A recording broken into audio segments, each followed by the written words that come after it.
Te memo o te committee, no mai haere mai ki tēnei hui a te committee ESP.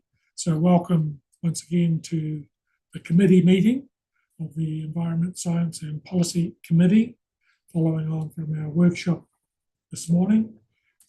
As I mentioned this morning, we had karakia at the opening of that workshop, which will suffice for this meeting as well, but we'll close this ESP meeting with karakia to complete that protocol.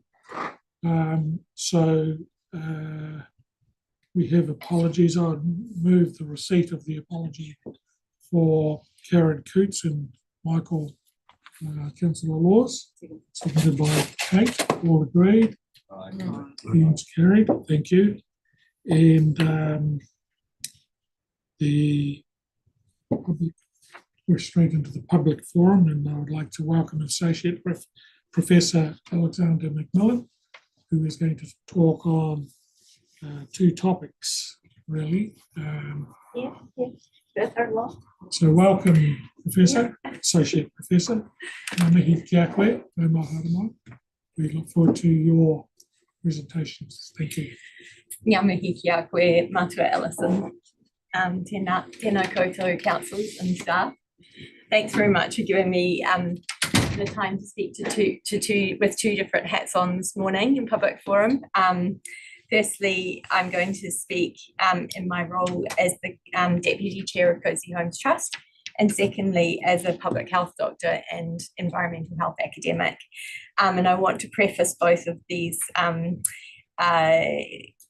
contributions by acknowledging the work of the staff on the issues and options paper for a revised air plan. With both hats on, really supportive of this revision of the ORC's air plan, and the issues and options paper on the whole does a good job of explaining the issues. So now, just with my Cosy Homes Trust hat on, can everyone hear me? Okay, cool. The Trust is a non-profit, an Otago non-profit that works to ensure everyone in Otago has access to healthy housing, and it currently has ORC representation on the Trust board in the form of Andrew New. And we formed as a partnership between Kaitahu and a range of agencies and non-profits and funders to make a difference to housing in Otago. And at the moment, we're quite heavily focused on administering subsidies to reduce the cost of insulation and heating across Otago, but particularly with some top-up subsidies from Dunedin City Council and Central Lakes Trust.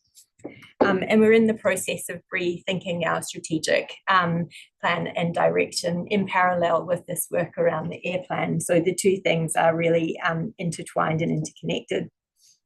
And so we really welcome this revision of the air plan, the recognition of that household source air pollution is fundamentally intertwined with issues of housing quality, and strongly encourage the ORC to see these interlinkages as a strong justification for investing in housing quality improvement work across the region.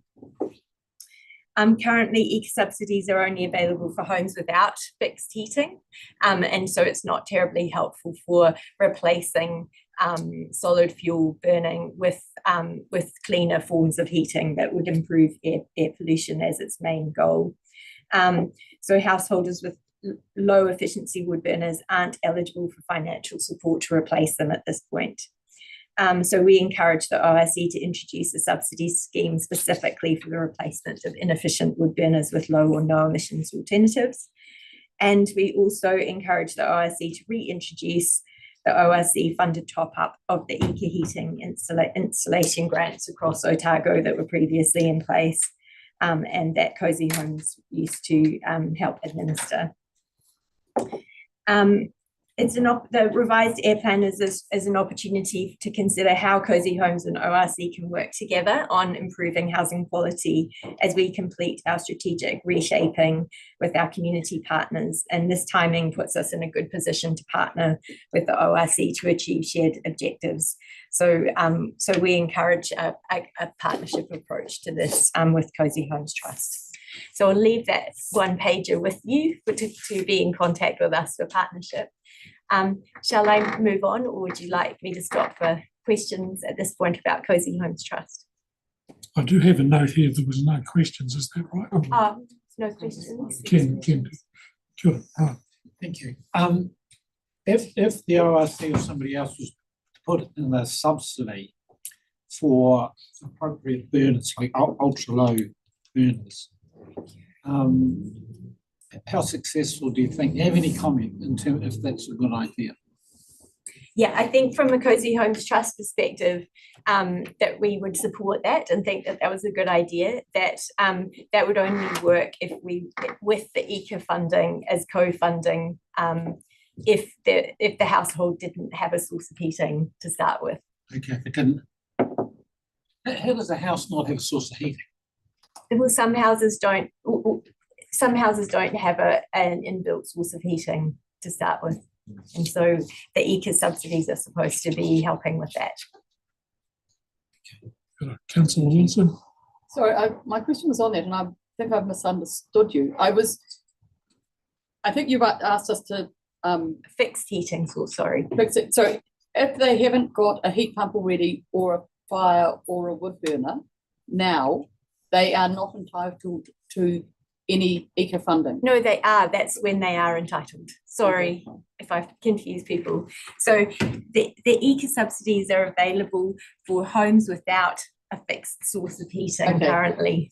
Thank you. So just have a heater. Thank you. So the next question on that is, while you've suggested we could be doing the subsidy in the alternative situation, is often government policy can forget that there's people in the South Island with quite a different issues. And would it be part of your submission that we could be actually advocating to ECA and to the government that funding be extended for upgrades for that sort of situation?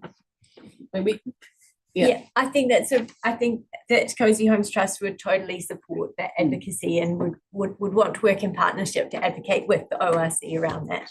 Excellent, thank you. No further questions. On to the next topic. Thanks. Kia ora. So I'm a public health doctor specialising in environmental health, including links between housing, urban planning and transport and public health. So the complex effects of air pollution on people's health and the inequalities by age and income ethnicity need to be more strongly highlighted and communicated in the air plan. That while it's really great to focus on the outputs of the most recent HAPPENS report, there's also good biological, toxicological and epidemiological evidence that go further than what HAPPENS is able to model, and that includes the effects of PM 2.5 on cognitive function, as well as recent research from the US showing a stepwise increase in lung cancer for women, with even occasional wood burning in people's homes. Because there are a range of other carcinogens in solid fuel smoke, as well as in vehicle exhaust, especially diesel exhaust. So it's really important to kind of include a wider range of health effects in your communication. So clean air is unjustly distributed, and individuals are fairly powerless to make choices to protect themselves and their children, making it really important that local and central government action occurs, rather than relying on people to protect themselves. And cities have gone a long way in effective regulation through clear communication of the effects of air pollution on children's health in particular, and by working in partnership with health professionals and trusted public communicators and doctors and nurses and people like the Asthma Foundation, the Cancer Society can be really helpful partners here in communicating the effects of air pollution on health to the public and the importance of taking action. For both sources, vehicles and solid fuel burning, we know from other areas of public health action that requiring people to behave in certain ways and then monitoring, enforcing and providing penalties for not behaving in those ways as individuals is less cost effective and less popular than addressing the systemic root causes and drivers of particular behaviours, in particular regulating environments rather than behaviour. And smoking is a really good example of this. And I note that one of the options is this need to do more monitoring in Otago, especially in the worst affected places, and that monitoring will be important for demonstrating improvements in response to actions. We don't need further monitoring to act. We have enough evidence to begin to act right now. On the household solid fuel heating, I'm really glad that the paper connects the dots on poor insulation and poor quality housing. To note that the healthy home standards for private rental housing are neither monitored nor enforced at the moment, and that the ORC could work closely with the territorial authorities to fund independent monitoring and enforcement of the healthy home standards, especially now that the government is returning to a policy of no-cause evictions, making it even more risky for tenants to address failures with their landlords to meet those standards.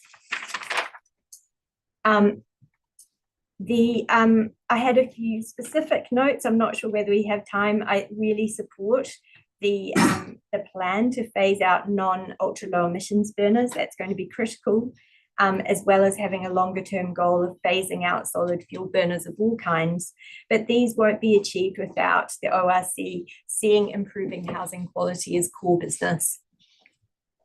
On the other hand, prohibiting the installation of solid fuel burners in new dwellings or existing dwellings that already have other heating methods would have unintended negative consequences in discouraging people to install heat pumps at all if they know they risk then losing the possibility of also having an ultra low emissions burner as backup when the electricity goes out, especially when electricity supply is likely to get less resilient with climate change and in the absence of community level renewables really being supported yet in any meaningful way through regulation, infrastructure, consenting or subsidies. And the ORC needs to really address that in concert with trying to phase out solid fuel burning. In addition, on the housing side, the ORC would need to work with others to invest in a thorough stocktake of regional housing quality and tenure. Home heating and insulation grants for private rental tenants, even though this is philosophically needs consideration and would need to careful understanding of the arguments for doing so. And the co-investing in high quality social housing, starting with pivoting ORC-owned Chalmers properties to deliver on healthy, equitable housing outcomes. On the vehicle side, again, it's great that a section on vehicles would be considered in the revised air plan, and I strongly recommend that you do so. That it's great that it acknowledges the role that diesel vehicles are a major issue and that poor PT and active travel infrastructure and services are a major player. But it needs to more strongly note that the increase in air pollution is largely being driven literally in Otago by an increase in the purchase of new diesel SUVs and double cab utes. And that this isn't as a result of need or consumer demand, but a result of aggressive marketing and regulatory tax breaks, both of which the ORC can take action on rebalancing. While I agree that it's helpful to strengthen territorial requirements to increase mode shift from active travel, I want to note that research largely demonstrates that both incentives for active travel and disincentives for car use will be needed to improve air pollution. If the ORC can regulate wood burners from an air pollution perspective, then it should be exploring the regulation of vehicle emissions also. Given the government's massive U-turn on regulating for cleaner vehicles, regional councils will need to explore what's possible at local government level, using the requirements to meet the national environmental standards on air quality as regulatory leverage to put in place low emissions zones. The issue of freight is completely underdone at the moment in the issues and options paper, and it's important that we include a fuller consideration of freight, especially diesel trucks, and how we make sure that we get freight out of diesel trucks and onto rail. And the ORC could be fast-tracking Port Otago to do that. The co-benefits for road safety and the climate would be substantial. Kia ora. Thank you, Professor McMillan. Any questions, comments? Kia ora. I'm just wondering if you could forward that to all councillors. What you just I can forward my notes, that's for sure. I've also got a really nice summary of some research my colleagues have done on double cab utes and SUVs and what's driving that increase and what the harmful effects on health are of that increase in New Zealand. Well, thank you. Oh, okay. The transport ones are really interesting, the emissions of vehicles, and I've had complaints about that in Milton, where we don't monitor near the road, near the state highway, and suggestions that there are other ways of measuring that in natural, and that's lichens won't grow in a. Do you know anything in your research about things like that? As being, I mean, sometimes we always think we need to have a clever, expensive device to measure things, but actually there are other markers around there. In your research, have you found any other markers like that? It's not my area of expertise, thanks for the question. But what is important to understand is that there's often a kind of argument that, well, Dunedin's not Auckland or Dunedin's not somewhere else, and we need to do more monitoring to show that we do have a problem. And actually, we don't need more monitoring to show that Dunedin bodies are just the same as other human bodies, whether it's in the US or in New Zealand. And air pollution has the same effects on our bodies here as everywhere else. And we know from monitoring elsewhere and our ability to model vehicle kilometres travelled that we can do really good modelling estimates of the burden here without needing to do a whole lot of special monitoring to take action. I just want to make that point. No, I absolutely appreciated that, but this is a situation where Milton's quite has already an air issue with burners, understandably. It's on a state highway, but there are other markers, this person was telling me, other than having to buy big devices that can show you that stuff, but you're not aware of it. No, thank you. Gary. Has your research delved into the reasons why double cab utes are so popular? So really, it's a really great question, thank you. And it's the research of my close colleagues, Kirsty Wild and Alistair Woodward, that I'm talking about here. And what we know is that in 2010, 4 of the 5 top selling cars were cars. They were Toyota Corollas and their friends. By 2020, the top selling 5 cars are all double cab utes and SUVs, Toyota Hiluxes and Ford Rangers. Now, there hasn't actually been an increase in need for those cars. And we know from looking in Auckland in particular, which is where the research was done, and I acknowledge that Dunedin may be slightly different from this, that only a third of the twin cab utes and SUVs on the street had a commercial branding, and only 9% in the survey were actually carrying something in the now forgotten, the tray, the deck. And that largely what we understand this is about is that there's a fringe benefit tax break for calling one of these vehicles a work vehicle, and that makes it cheaper to buy, accompanied by really aggressive marketing of those top brands, the Ranger, the Hilux, in cities as status symbols, with a whole lot of really interesting sociology around the way that they're being marketed and who they're being marketed to. And really the growth is about non-commercial use in cities. But the research hasn't honed in on, throughout Otago, how the rural use, how some of those vehicles have become a family car for rural purposes. So this is really about saying, what's the role of double cab utes and SUVs in our cities? Cities only. And whether they should be in our cities. Right, so they have a whole heap of other harmful effects in our cities, and they include that if you're a pedestrian and you get hit by one of these cars, you're twice as likely to die as if you get hit by a smaller car. That's one example. Another example is that they don't fit in car parks or driveways, and that means they're more likely to be parked in ways that block the footpath and stop disabled people getting where they need to go, stop children getting where they need to go safely. They block roads, and they also then have been used as arguments for not reallocating road space for wider footpaths and bike lanes. That's a setback. So it's really an it's really an urban issue. I'm not talking about rural use on farms of double cab utes and SUVs. What I'm talking about is their role in the city. Right. Okay. Can I ask one more question? I was just going to limit to one more, but No, don't worry about mine. No, well, the only other question I had, was I right in understanding that your encouragement was a phase out of all burners across Otago? Was it? I think a long-term goal could be to phase out all solid fuel burners. I think that we know we have an increasing understanding that wood smoke is bad for health. But I think that needs to be a long-term goal, and that we need to sort out housing quality first. And for a lot of the housing in Otago, the housing quality is simply not good enough to rely on say a heat pump to heat their house. No. And that coal and wood are the most effective ways of heating houses when they're that poor so quality. that encouragement would be also including a home in St Bathans that is in a very fragile power area.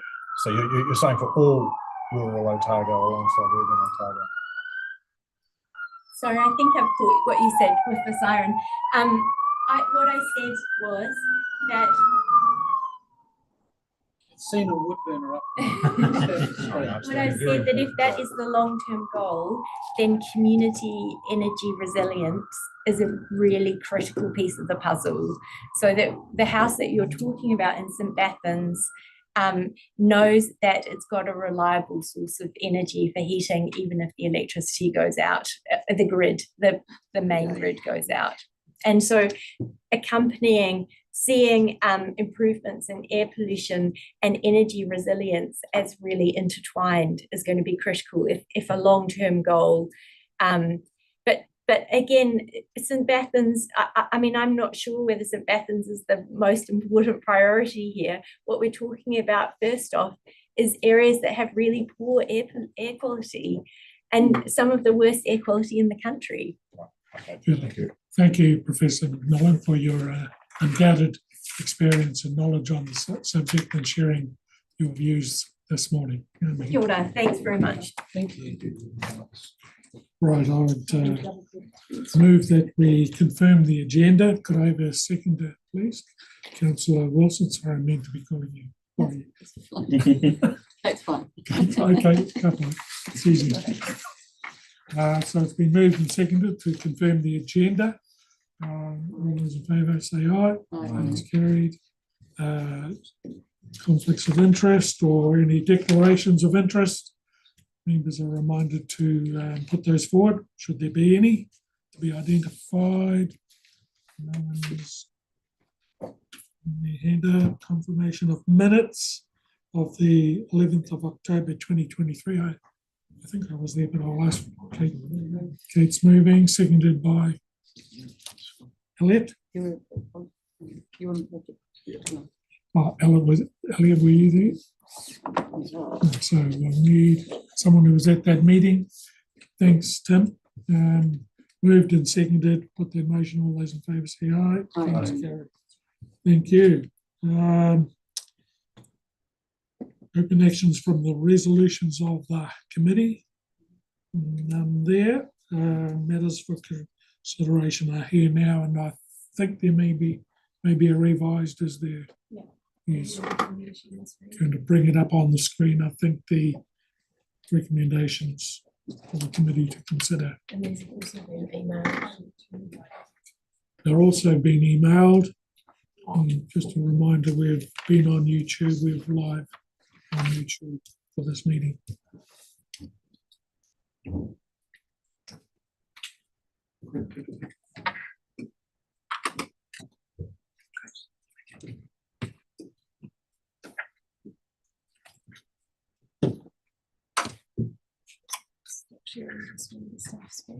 Sure. Yeah. Okay.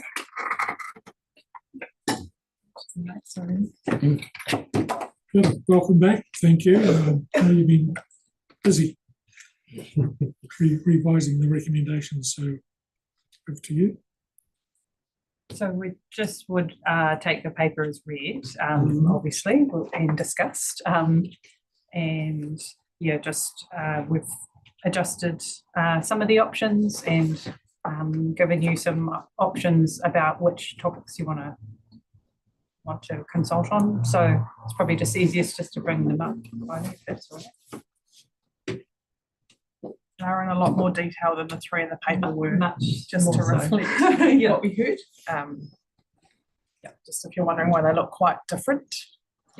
Can everyone read See that those? all right? We've just had, it's emailed to us. It's as well. emailed as well. Oh, Yeah, right. yeah. So if we just differentiate the two lists, one has outdoor burning in it, one doesn't. They're the differences in terms of the issues, whether or not you want us to engage on outdoor burning. Was the first question we felt come through from the workshop. So, preferences on those options?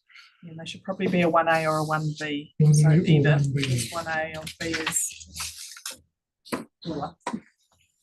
Okay, Yeah, look, thank you. And I think we need to have a rule in there about outdoor burning in order to, or something in there. So I don't mind consulting on it. But there is outdoor burning where, an incinerator for a house, which is quite different scale from someone possibly doing an area for, and it's not something I do nowadays with straw, remnants in a paddock. And then there's large scale, and then there's also piles of green or dried wood. And it's that scale that's really hard to tell with this. And so it's more that nuancing what that outdoor burning is, because the different responses, whatever they are, and I'm not, Yeah, so the list of issues is just the list of issues, and then we'll add those nuances in if you want us to engage on that issue. So Okay. we would absolutely add those aspects into it. very happy to move 1A then Yeah. on that basis. I'm actually just wondering if we should take you through Yeah, all okay. of these recommendations and then we can pop back up if that's all Okay. right. So I can't see a 1A. Oh, it's because there Sorry, isn't one. I've just said that. Councillor Scott, I just said that 1A is either and 1B is or, and we just haven't put the A or B in. So I think Oh, Kylie's okay. just doing that And now. I don't believe I've received an email either. No, we're still calling you a councillor. Hey, Nothing. how many of them have we got? 9, but don't 9, worry, righto. don't worry, they're not all as big as this one. Okay. So that was 1, and then if you can just scroll down to 2, please. So 2 is about the options for engagement on domestic heating. And so we've talked about feedback on different fuel types and whether some options should apply and some or all of Otago. And then we've got all of the options that were in the paper, and then potentially new option 1G, phasing out burning of coal, and option 1H, which is that around promoting regulatory and non-regulatory solutions for related stuff, so improvements, housing design, installation. So that is number 2. Number 3 resolution would be around confirming the list of options for outdoor burning. So we've got the same list there, and I think if you just pop down just a touch more, Kylie, we'll be able to see the new option. Yeah, so there's all the options that were in the paper, and then this new option about establishing a discharge limit at the boundary, which was discussed. And then the rest are just 4 to 7 is just as outlined in the paper. But then 8 is just changing that option name a bit just to reflect that point about it's not necessarily strengthening, it's just updating the rules about agrochemical spraying. And then 9 was the one that was in the paper already. So I think those numbers need to change. So Okay. 9 needs to be recommendations 1 through 8. Oh, my apologies. Yeah, Might, so- depending on how you want to manage it, Eva, we might need to add, for example, resolution 2 might need to come to A, N2B, N2C, N2D, and the same with 3 if you want to go line by line. So then option 1A maybe resolution 2A, option 1B, resolution 2B, etc. Individually, Yeah, yeah. it's up to you, but there might be some disparate views across Yes. those things, so it might be easier to do it that way. Yeah, I think so. So let's go that way. Under 2 there, option 1A. Status quo domestic heating. Just need to start at number 1. Start at the top. Thank you. So that's where Kate moved. I'm happy to move 1A, as long as it's nuanced what distance learning is. Yeah, that's that whole first group. Yeah, I'm happy to second that. So it'll be moved and seconded. 1A, 1A. one, Yeah, that's it. one. Thank you, Richard. Any comment, discussion? Seems not. We're putting a lot of pressure on Kylie. Well, we're going to bring it up over the first thing. Yes, I did have comment or discussion, if that's all right. Ah, yes, Alan, sorry. didn't Yeah, see- thanks. And not just this one, but where the status quo comes up. The paper we've had is clearly stating that I think in most of these cases, the status quo is not meeting the objectives we're after. So I guess I'm questioning why would we consult on an option that we know isn't achieving what we want? But we're not That's on 1A, later. we're on 1. It's not 2. This is about the topics the issues that we're going to engage on, not the specifics of that issue. Oh, I see. We're not onto that bit yet. Oh, sorry. I'm looking at the wrong 1A. Okay, I'll raise that one at the appropriate moment. Thanks. Please. Can we go to one? Then we're just going to have to do it off a quick sentence. Oh, I've got,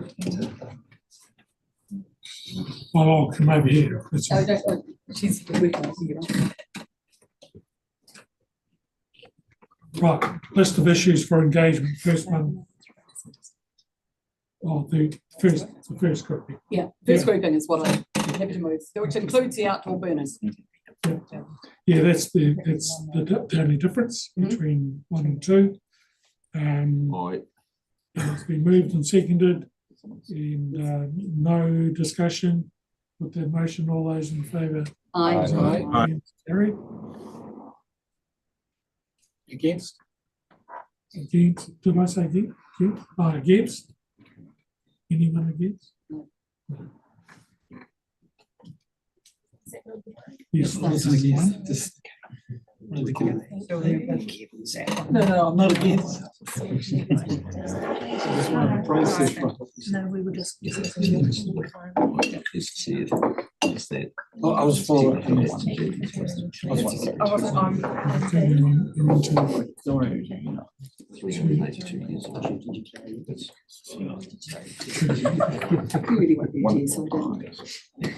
So we're now on to 2. Is it there? It's up on the screen as well. Well, it's got the addition of phase out of burning coal. Move, is it, Happy to move with an additional sub-motion. which is, I've just sent it to Kylie, but it would be, I guess, option 1I now, which would be develop a program to provide support to communities to ensure heat pumps as a complementary heat source in homes with existing solid fuel burners or an alternative to homes in homes that have solid fuel burners but wish to switch. just make sure Kylie's got that. Did you get all of that? I've got an email apparently, yes. That would come within the scope of 1H. I did wonder if that would But come under that. if you want to Yeah. specify it, that's fine. But it would, yeah, it's just more specific. We're clear about what is included in that bundle, but it's your resolution, so. Happy to just move as is if we're comfortable that that's. Okay. with them. I'll second. Seconded by Brian. Any discussion? Sorry, I don't understand what that motion is. Is that all of them, which can't be because it's, Yeah, we're going to do Oh, we're wanting to them, do. yeah. Okay. Are we going to go through the Well, list? Happy to in- move option 1A then to start with. That's Two. 1A. resolution Well, 2A, some- for resolution 1A. Yeah. Resolution 2A. There may be learnings from this for future papers. Which is, Don't write It's not quite enough resolution. time. which is status quo. Well, No, I'm happy to As move all of them Yeah. pro forma on the basis that we then go through each individually as a vote, and then it's quick Okay. as, Right. yeah. I'm happy to second that. Moved and seconded. We're moving all as pro form and then we're going to go through Individually, individually. yeah. Second, any discussion? Right. Can I just make the point, and in relation to the, the burning of coal and all this type of thing, that we're not here today to say this is what we believe the way forward is. It's whether, in fact, it's actually an option, and whether there's a sector in the community that have that view, or is there a particular issue, and whether it should be on the table, as opposed to us saying, oh, no, we don't think that's the answer. It's whether we should be consulting on it, whether it's. Thank you very much, Mr. Chair. Yeah, Alan? Yeah, thank you. I'll raise that question I had at the wrong spot before. And I guess just a clarification, the paper we've had makes clear that the status quo on a number of these topics has not been effective. So is there a reason, therefore, why we should be including the status quo as one of the consultation options? I mean, is that important to have the status quo, or if it's not effective, can we just say, let's not include that one at all? Yeah, through the chair, that's a decision entirely for you as councillors. We can give you our understanding of how effective the existing options are, and that's entirely up to you to make that decision. Thank you. And in the paper, you have given us that opinion that the status quo, I think, on most of these topics, certainly on the home heating, the vehicles, and I think the outdoor burning has not been effective. Am I right have I got that right? So Rita's nodding, so yes, through the chair, yes. Thank you. Dan. Kevin? So the status quo says that domestic heating appliances in Zone 1 towns must meet ULEB criteria. So have we, to say that the status quo is not working, if that was enforced correctly and all houses did have heating appliances that met ULEB, would our In Zone goal- 1. Zone 1. in Zone 1, would our conditions be acceptable? The monitoring shows exceedances in Zone 1 towns, so it's not. I think through the chair, there's also other challenges. So OSC's got a really complex air plan at the moment, as well as the issues, we've got zones, Yes. and we've got some areas that are not air zones that are polluted, that we haven't, aren't yet required to have the more stringent standards. So at the very least, we need to introduce some additional stringency on those areas. Your Wanakas, your Miltons, your Oamaru, I'm not sure where else, but there are additional areas that we know we need to do more on. But potentially in our existing zones, if everybody was at a ULEB, that may improve those zones, but it wouldn't improve air quality across all of Otago necessarily. Yes, I'm struggling to see why we would take the status quo out if in fact Well, the status quo won't introduce the additional stringency for those areas that we've just identified that we know we need to do more in. It would just focus on the areas we've already identified as our worst, but it doesn't bring anyone else in, and that's not going to resolve all of our air quality issues. but don't 1B, C, D, E and F bring those in?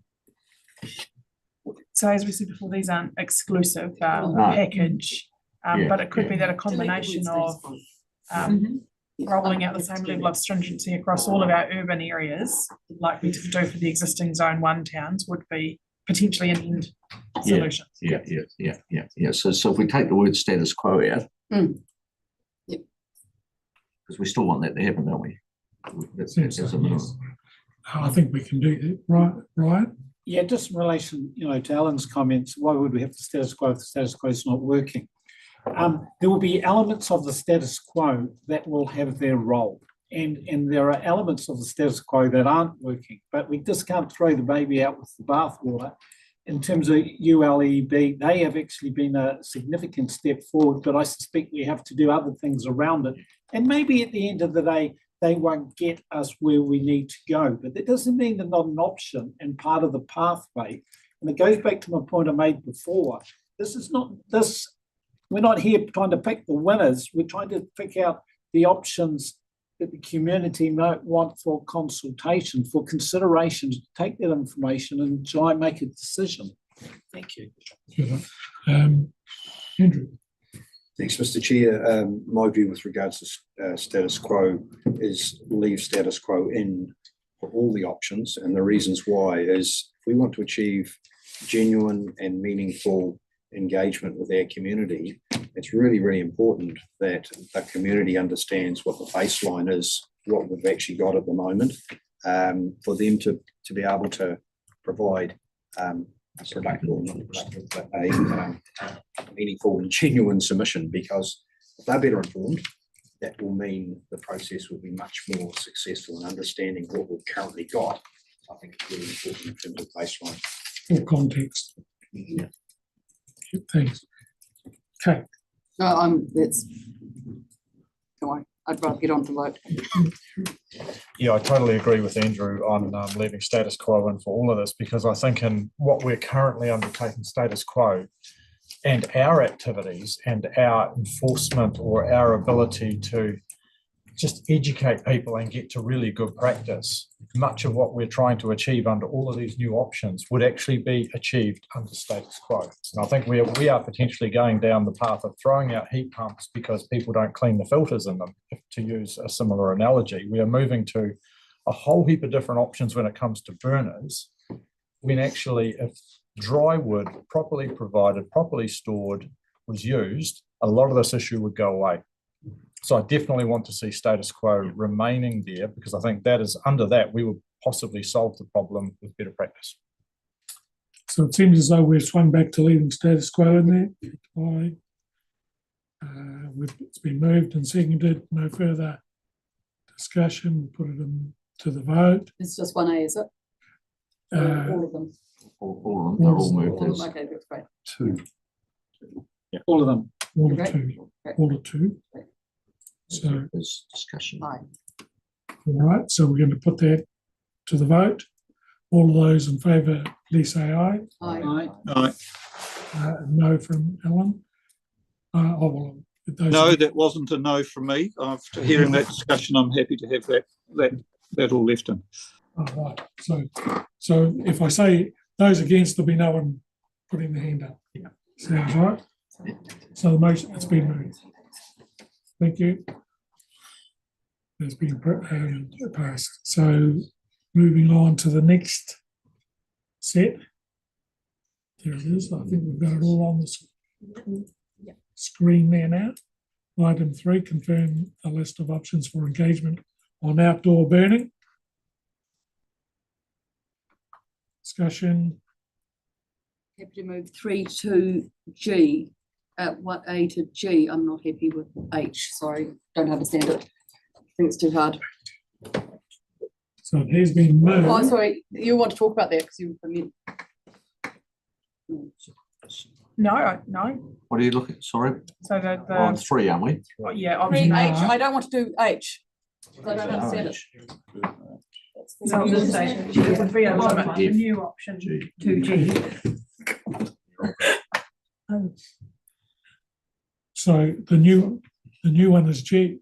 Well, it's got. It's resolution Oh, I see. 3H, which is option 2G. I apologise. Get This my is a bit question. And, so resolution 3H is a new option that Councillor Scott discussed in the workshop. Highly it's my fault. The C is this errand. That's why it doesn't line up. My apologies. Yes. Just delete that whole line. That wasn't meant to be there, sorry. Delete the whole line. Just delete from the. I take out the attachment one. Yeah. It didn't make sense. Sorry, that's my fault.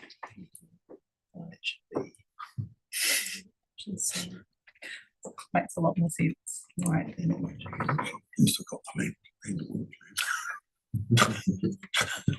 Apologies for this. It's a bit clunky. It's trying to for willing. The work's been being watched. Okay, great. You live with a different keyboard than we do. Over and second for 3.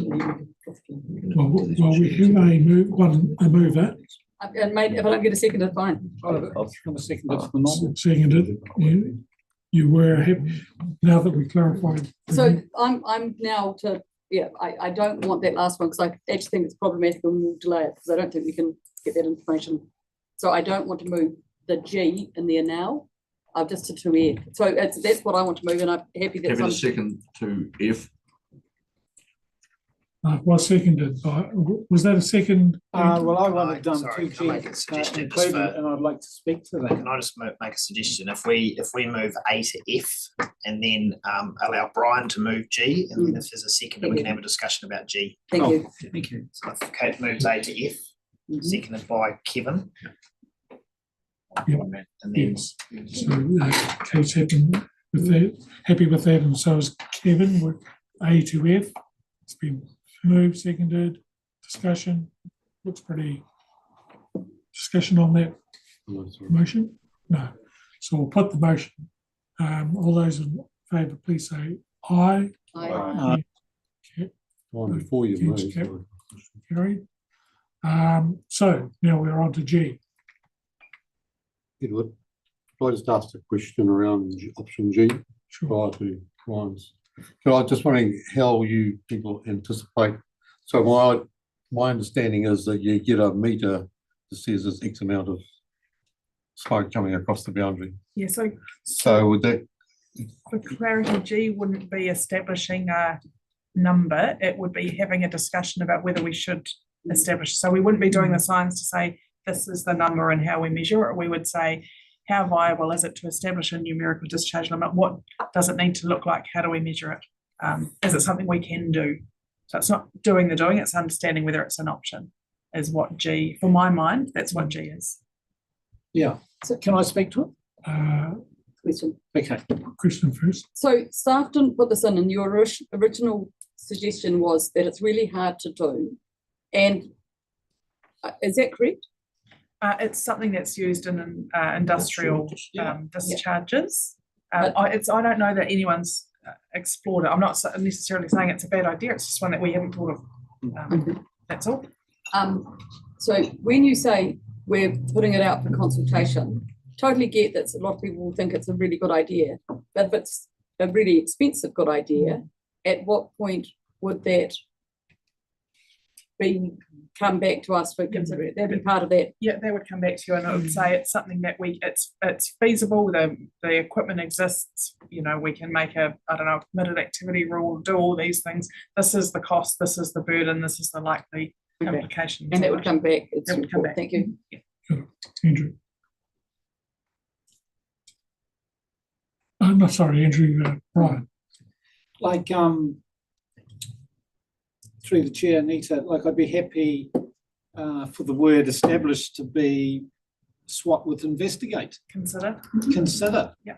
Numerical, because, there's a bit of water to go under the bridge. As, I think as some are saying, it may or may not turn out to be practical. But the point with this whole air plan thing is that we spend a lot of time going around in circles, and for example, this, burning situation, and it literally is a bit of a grey area. Like what we've learned in water quality and water quantity and all these types of things is that actually having a limit actually enables us to move forward, even if we don't use the limit. One of the issues that we actually have with residential homes is it would be great to have a limit and some technology to sort of drive that. So it might be just a bit of a vision in the future. So the wordings sort of need to reflect that, consider, investigate, whatever. But if we could ever get to that practical point, it could remove a lot of angst.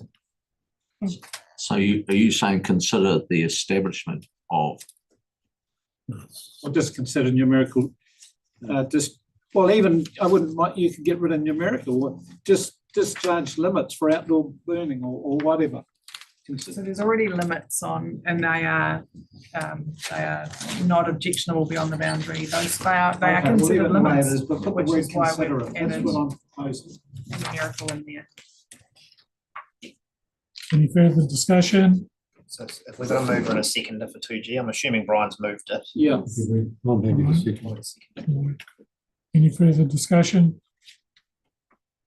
If not, put the motion, all those in favour, please say aye. Aye. Those against? Carried. So,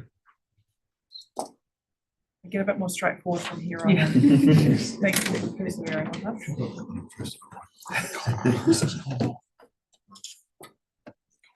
right. So we're going to do these individually. Four on the screen there. Confirm the list of options for engagement on vehicle emissions as outlined in attachment 1. Moved by Elliot, seconded by Andrew. Discussion. If not, I'll put that motion. All those in favour, please say aye. Aye. Against? Carried. Happy to move 5 to 9. Yeah, I'm happy to second 5 tonight. Can you just adjust? Sorry, We'll be here to 5 to 9. 5 to 9. You just need to adjust 9 before that. Yeah. So this needs to be 1 to, Mr. Chair, can I ask a question, just a clarification? it'll be 1 to 8. While we're doing that, in the workshop that we had, you know, there were different things that were pointed out. One was we wanted more information on the linkage to deaths.